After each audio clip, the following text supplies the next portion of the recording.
Hey, how's it going, everyone? This is Preston Schumacher here from PrestonSchumacher.com. And today I want to talk about a very important thing when it comes to writing blog posts. And this is what I call leaving white space.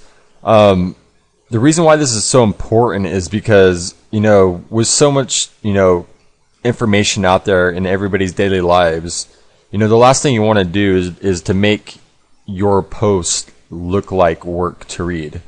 And you could easily adjust your post and make them, very pleasing to the eye, and to make them where people actually want to read through all the way to the end by just following a few formatting steps. First of all, if you notice, I don't have any real significant paragraphs here. Actually, in this post itself, I don't think any of my paragraphs is over one sentence. Some people might say, oh, that's not the proper way of writing. That's not the proper way of constructing a paragraph.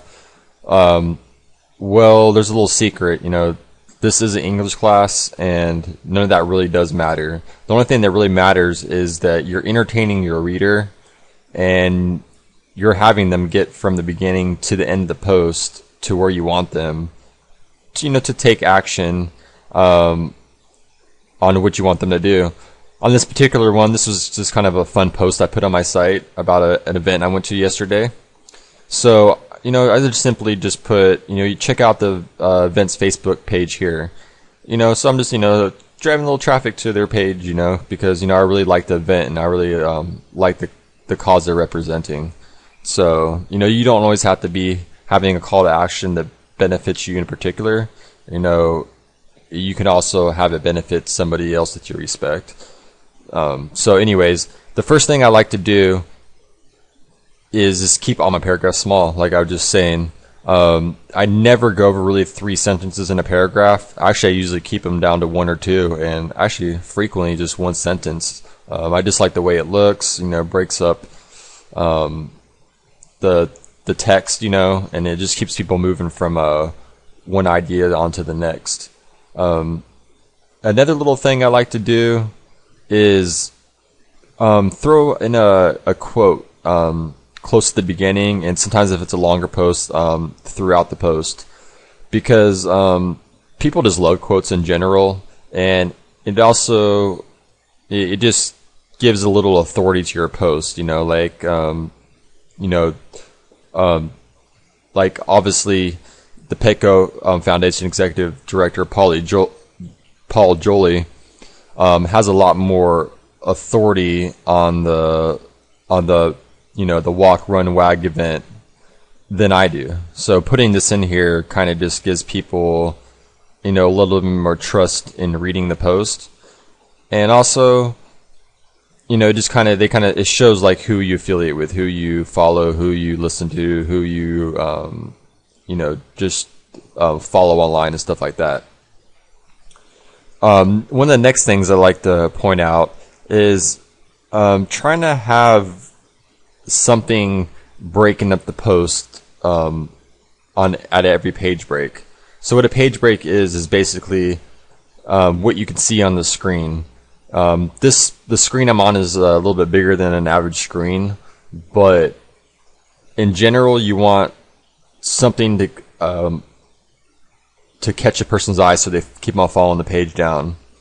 In this particular one, you got the quote, so they come down and look at the quote, and you're scrolling down. Then it brings you down to this header right here. So that's going to bring you down into this video right here. And then we got the header, and that brings you down. And then it brings you down to these bullet points, into another header, and then eventually into a call to action.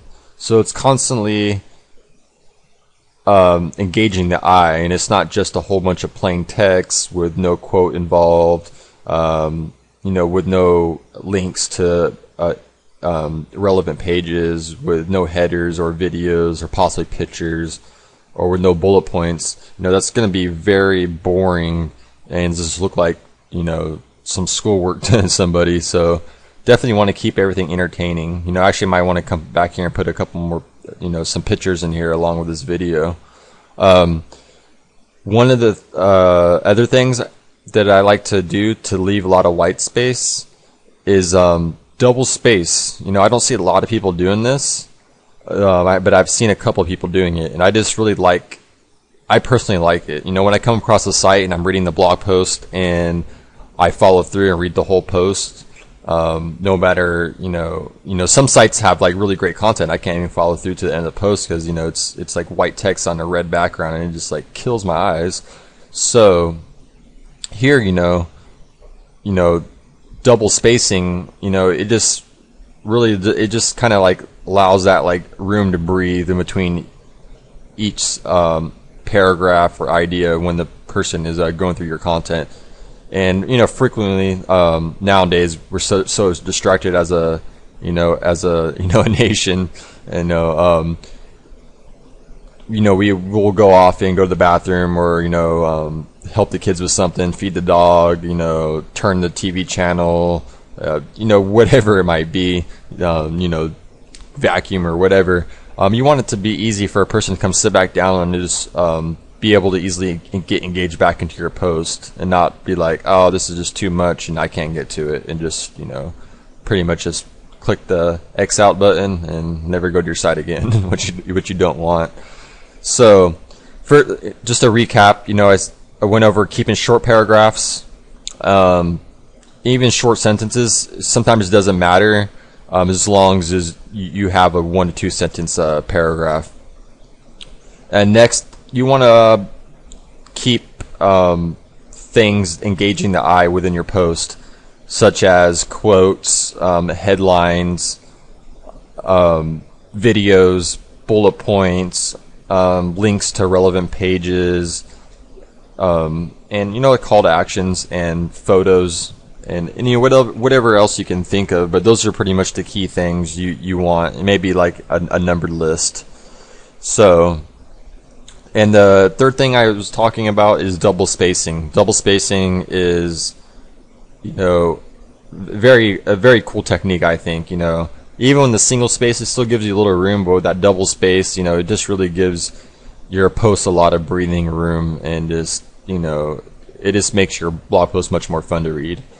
One thing I didn't go over before I end this video is notice how the post area is narrow.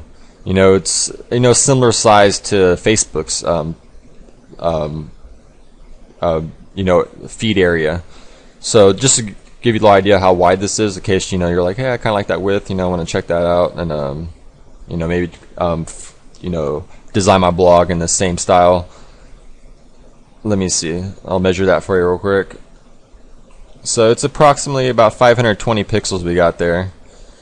So 520 pixels, anywhere, I usually recommend between 500 and 600 pixels for your post area is a great width.